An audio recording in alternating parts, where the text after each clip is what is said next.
মাঝে মাঝে সারপ্রাইজ পেতে এবং দিতে দুটোই ভালো লাগে। আর সেটা যদি হয় কাছের মানুষ, তাহলে তো আর কথাই নেই। এই যে একটা কেক কিনে নিয়েছি। হ্যাঁ, আমার দাদা মানে পাভেলের বড় মামাকেই আমরা সারপ্রাইজ দিয়েছিলাম। ভাইফোঁটার সময় দাদাকে নিয়ে গেছিলাম ওর অ্যাডভান্স হ্যাপি বার্থডে পালন করার জন্য। আজকে ওর জন্মদিন। আজ দিনটা হচ্ছে 29শে অক্টোবর।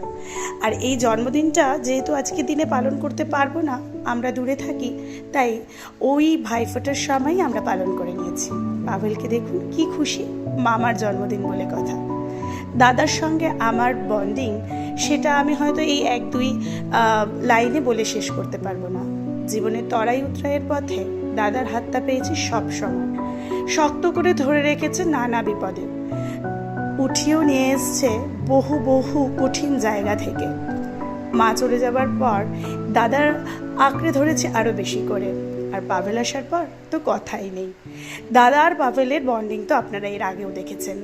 আর দাদার জন্মদিনের পেট পুজোতে মেনু ছিল মালাই কাবাব, সঙ্গে এই মাটকা মাটন, আর ছিল হচ্ছে কাশ্মীরি পোলাও, সঙ্গে ছিল মালাই পনির, আর সঙ্গে ছিল রঙিন কিছু জল মানে মকটেলস। এই মকটেলসগুলো কিন্তু খুব সুন্দর খেতে ছিল। আর যেখানে জিত থাকবে সেখানে একটু অন্যরকম কিছু হবে না, এটা তো হতেই পারে না। এই ঝাল ঝাল মকটেলসটা তার ভীষণ পছন্দের। এইভাবে সেই দিনটা আনন্দে উল্লাসে কাটিয়ে দিলাম। কেমন লাগলো ভিডিওটা জানাতে ভুলবেন না।